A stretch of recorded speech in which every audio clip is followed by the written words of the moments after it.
Boa noite, sejam bem-vindos ao programa Grisa TV, um olhar pangrisiano, transmitido aqui em Florianópolis pelo canal 4 da NET, a TV Floripa, e para todo o resto do Brasil através de nosso portal na internet. Se você quer acompanhar o programa de hoje, acesse www.sistemagrisa.com.br.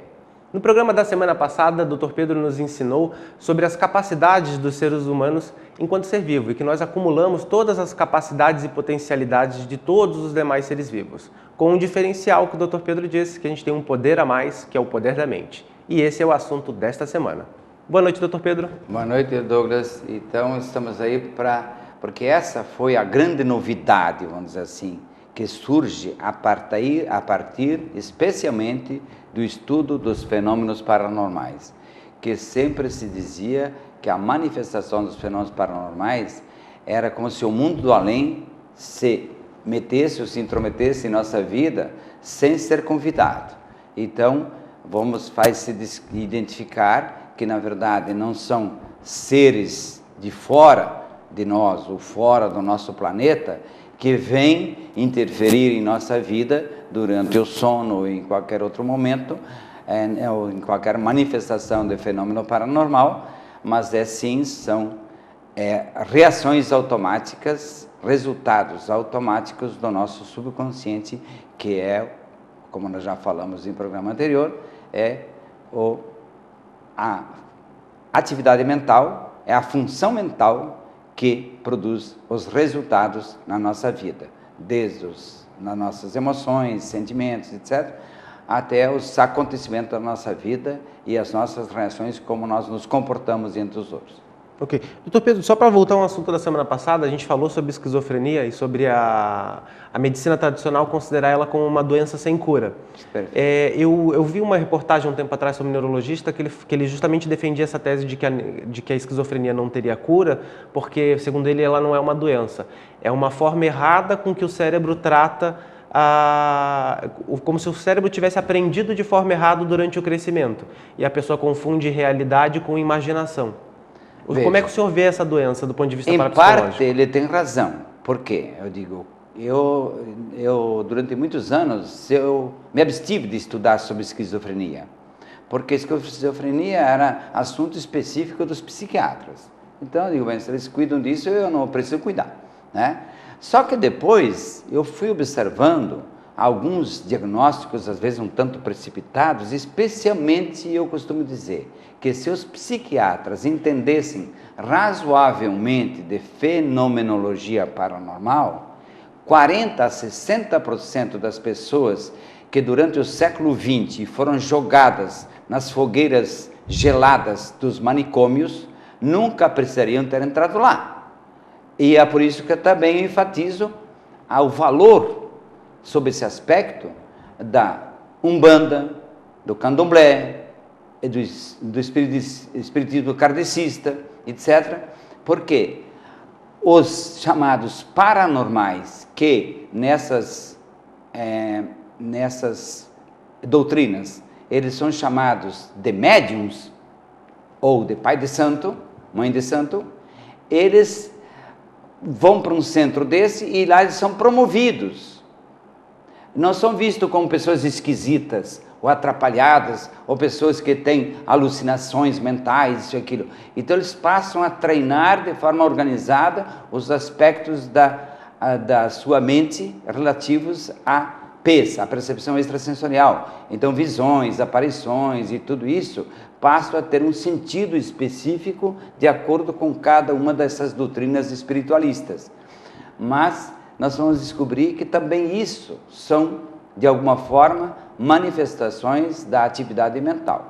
Então, a mente passa a ter uma capacidade. E a partir daí, então, eu disse, poxa vida, mas então podemos estudar mais? E aí, quando eu comecei a ajudar as pessoas a se libertarem de fobias com muita facilidade, quando que na psiquiatria demorava muito, porque era abordado à base do remédio, etc.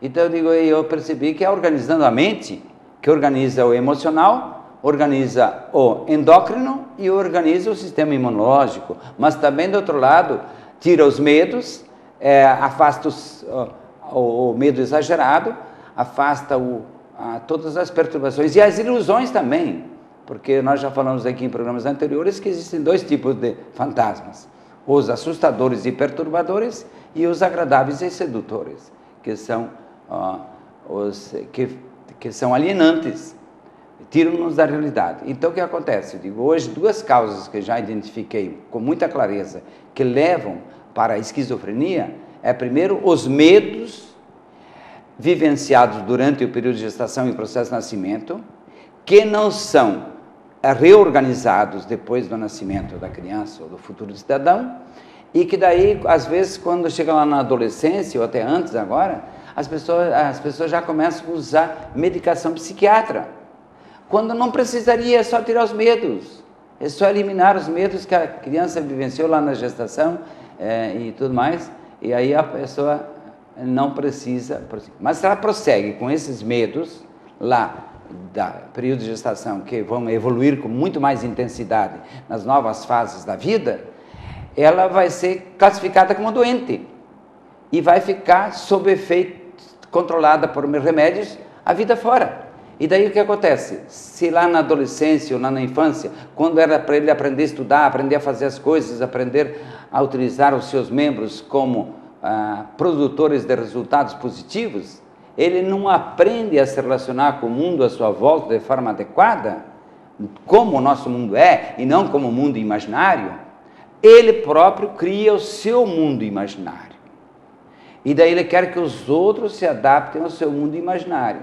Então eu percebi que tudo isso, e tem um detalhe importante a ser observado, que todo esquizofrênico é muito inteligente, é muito convincente, especialmente na primeira fase da esquizofrenia, que é chamada pelos psiquiatras o esquizofrênico manso. Depois ele pode evoluir para o esquizofrênico agressivo violento.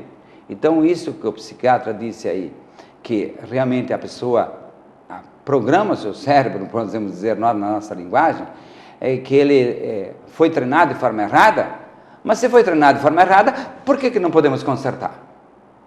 Então, essa é a grande proposta do sistema Grisa. Até eu digo para os meus parapsicólogos que se eles quiserem se tornar milionários, é só comprar meia fazenda e fazer lá um campo de treinamento das pessoas que não aprenderam a treinar isso em casa, pelos medos da infância e depois pela superproteção. Que a superproteção, que impede o sujeito de desenvolver suas habilidades, suas capacidades, seus talentos de forma adequada, nas fases normais e naturais da vida, ele vai ser o esquizofrênico. Que quem é o esquizofrênico? Aquele que não consegue se relacionar de forma adequada com o mundo à sua volta e cria seu mundo imaginário. E daí ele nunca é culpado, ele nunca sabe nada, que está errado, ele não lembra disso, daquilo, ele é o culpado é outro, responsável é outro. E então tudo isso que às vezes a gente vê até em algumas pessoas que ocupam cargos mais destacados nesse país. Que perfeito. Dr. Pedro, o senhor também diz que a mente realiza e manifesta. Quais são essas realizações e manifestações que a nossa mente é capaz de produzir? Bem, veja, manifestações são essas, que de sonhos, de ter projetos, imaginar, ter uma intuição muito forte, ter a capacidade de comunicação telepática ou de percepção extrasensorial de toda a natureza, clarividência ou claripercipiência, a pessoa que tem bilocação de consciência, são várias manifestações que a nossa mente possui para sempre com o objetivo de dar-nos oportunidades para qualificarmos a nossa vida. Digo, Deus não é um sádico nem um estúpido para criar capacidades no ser humano que seja para o seu prejuízo.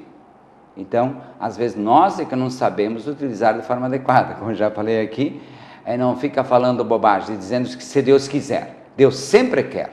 Nós é que temos que aprender a colaborar de forma adequada, cada vez melhor. E o que ele é capaz as manifestações, e outro era? Não, agora a questão é enquanto o poder da fé e das crenças. Não, e as reações, você falou, né? É o que ele realiza e manifesta. Realizações. Então, realiza.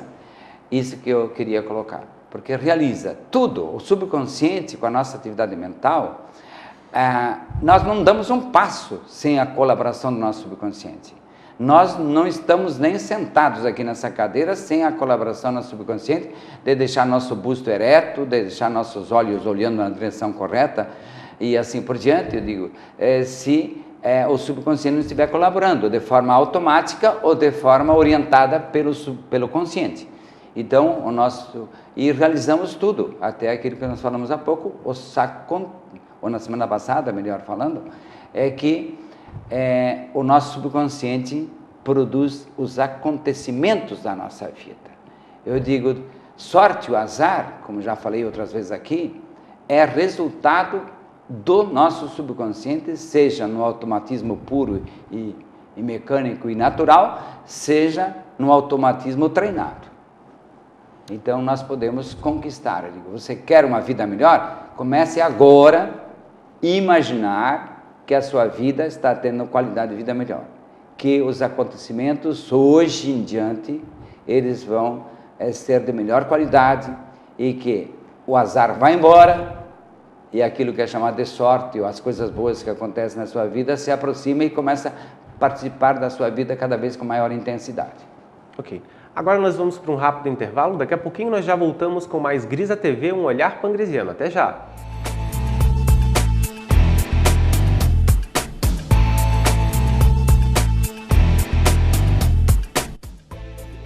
A Lipap, Livraria de Parapsicologia e Desenvolvimento Humano, apresenta a vocês os CDs de programação e reprogramação mental, através de técnicas desenvolvidas pelo Instituto de Parapsicologia e Potencial Psíquico, o IPAP.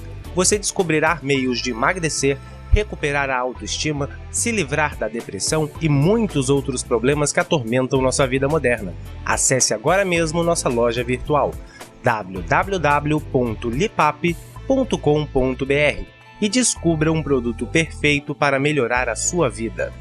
O IPAP, Instituto de Parapsicologia e Potencial Psíquico, convida vocês a conhecerem os cursos de formação do parapsicólogo clínico e terapeuta do Sistema Grisa, CAOP e CEOP. Nova turma em 2013. Aproveite e faça sua matrícula até o dia 1º de março de 2013. Ligue agora, código 48 3222 0844 ou acesse www.ipap.com.br. Dr. Pedro Antônio Grisa é pioneiro no ramo da parapsicologia clínica e científica. Autor de dezenas de livros, hoje ele é referência mundial no assunto. E através de suas obras você aprenderá mais sobre o funcionamento da mente humana e descobrirá meios de resolver os problemas que atormentam sua vida. Acesse agora nossa loja virtual e conheça nossos produtos. Você também pode esclarecer suas dúvidas através do telefone. Ligue 3222 1819 ou 3223 7355.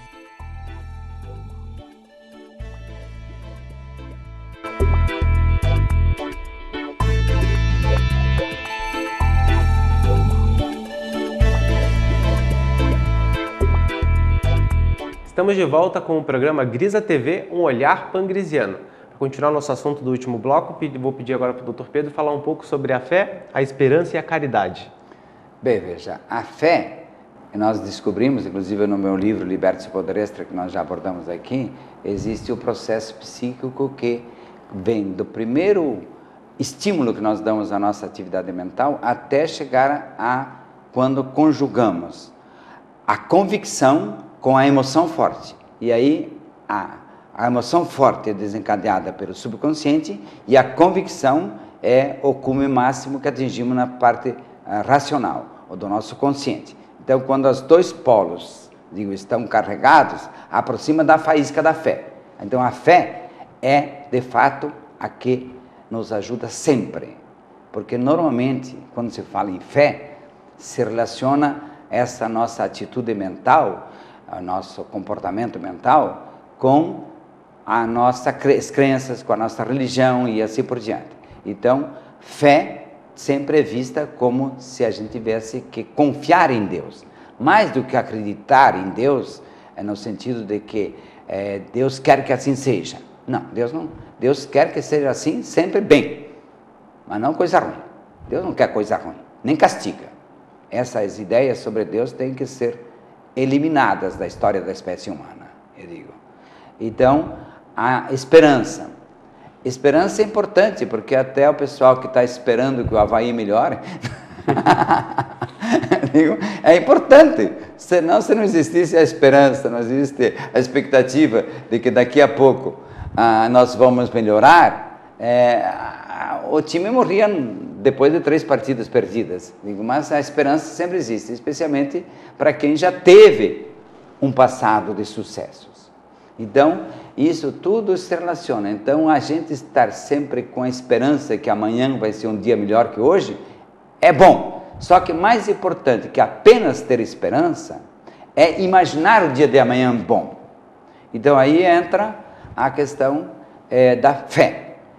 E o que acontece? Outra atitude que no nosso relacionamento com as pessoas, até algumas religiões abordam isso, uns falam de caridade, outros falam de filantropia, como se fosse o máximo do ser humano. O que nós mais podemos colaborar com as pessoas.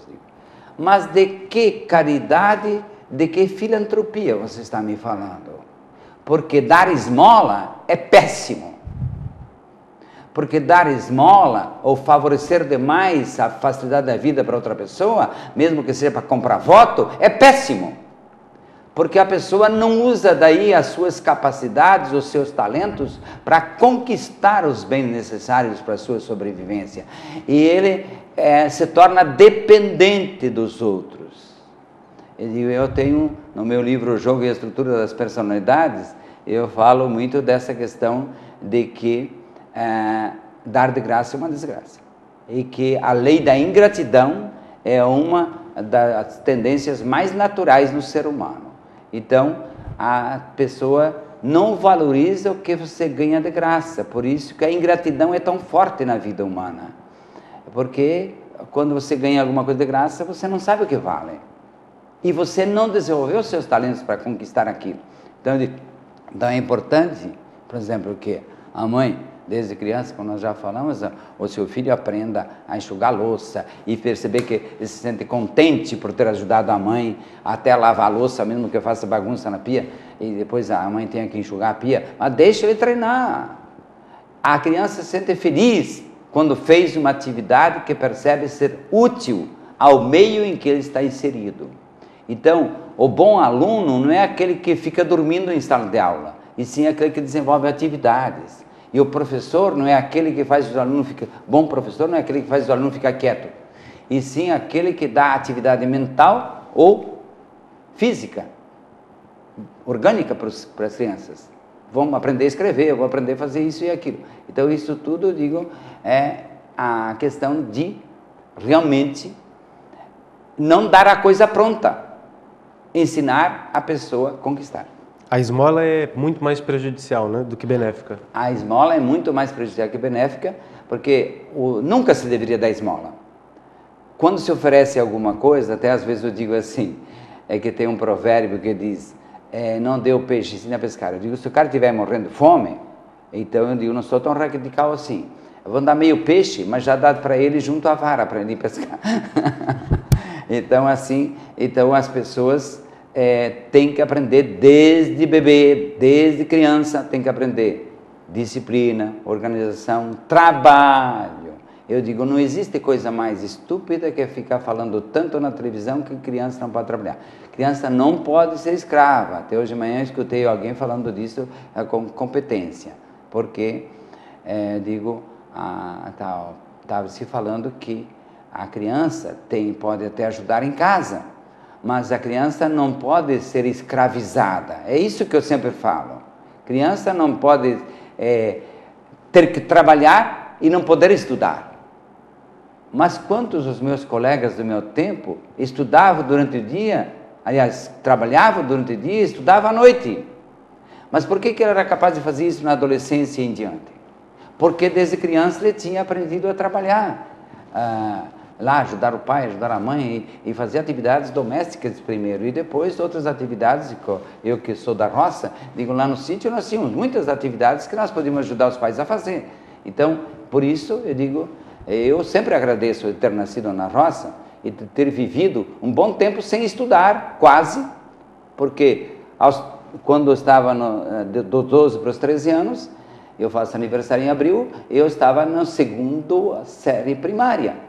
Só que depois eu acho que não foi um prejuízo tão grande porque eu pude recuperar, porque em casa eu aprendi outras coisas que a escola depois não iria ter tempo para me ensinar. Ok. Doutor Pedro, o senhor tem uma história para nos contar de um sonho ou uma bilocação de consciência? Certo. Então veja, esse provérbio que eu já falei, que se diz por aí, que dizem ser oriental. Até alguns dizem que é um provérbio chinês. Eu fui descobrir que esse provérbio...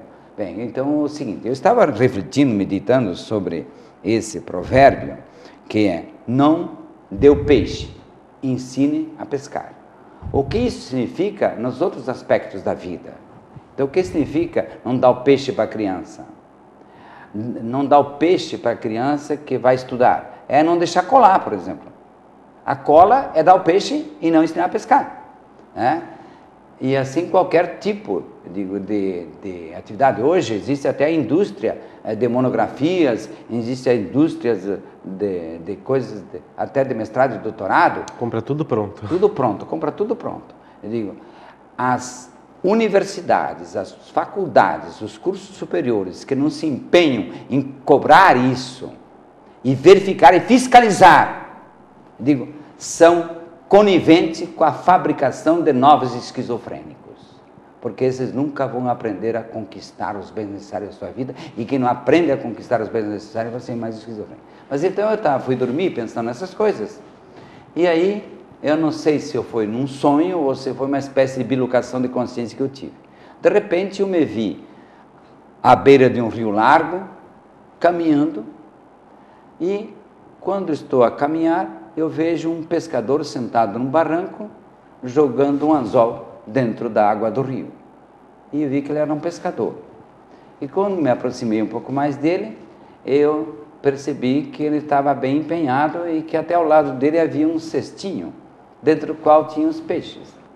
Eu estranhei que aqui no nosso tempo a gente não levava cestinho para pôr peixe.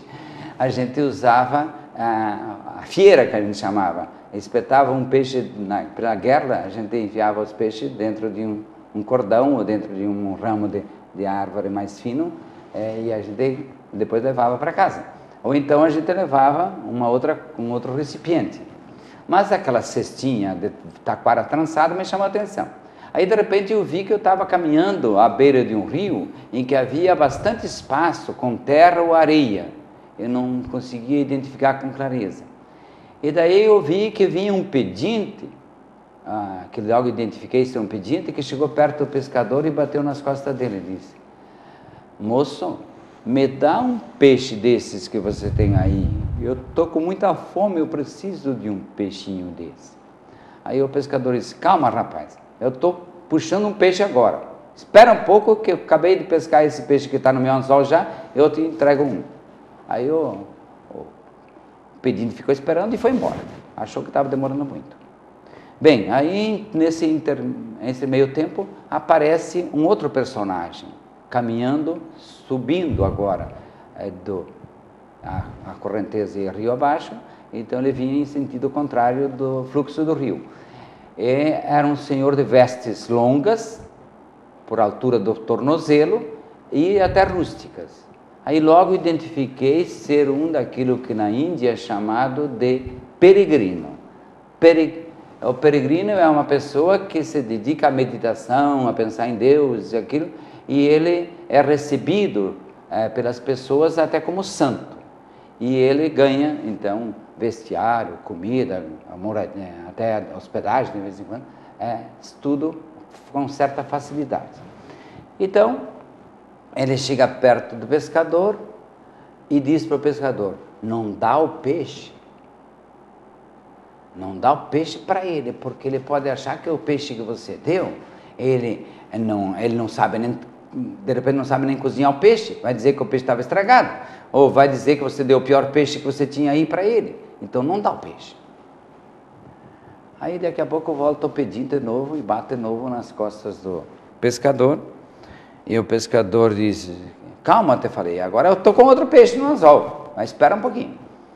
E aí ele fica nervoso, o pedinte, e vai embora de novo. E aí o o peregrino chega e diz de novo, o pescador, não dá o peixe. Você não tem 2 varas aí? As 2 dão para pescar? Dá para pescar com as 2. Então essa que você não está ocupando, quando vier de novo o pedinte, diz, eu não vou te dar peixe. Eu vou te ensinar a pescar. Eu te empresto essa vara meia hora para você usá-la e todos os peixes que você pescar com a minha vara, e inclusive eu te dou isca para você pôr no anzol, os peixes todos serão teus.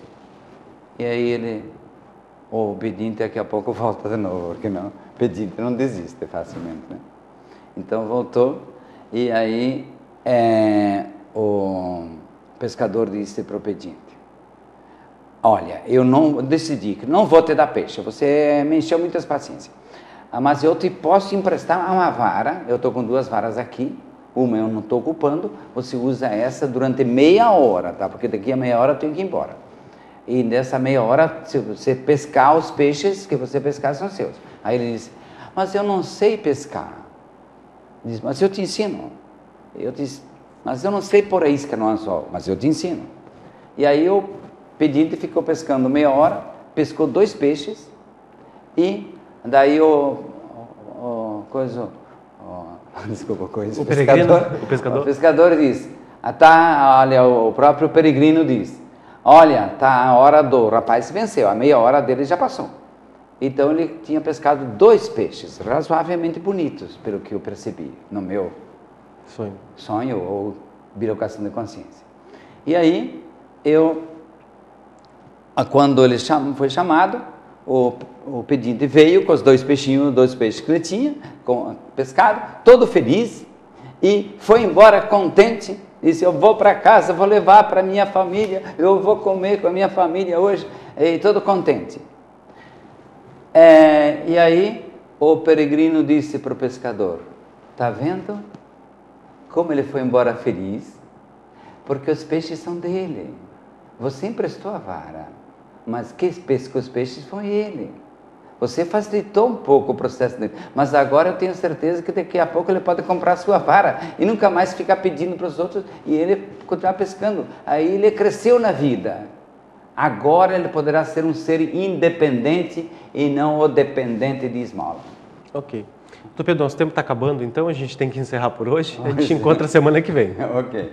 Então, obrigado para todos e espero que a nossa historinha possa ajudar para outras histórias de seus filhos e de seus alunos e de seus estudantes.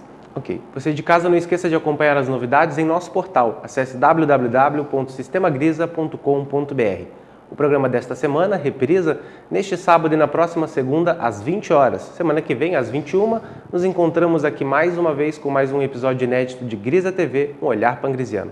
Boa noite e até a semana que vem.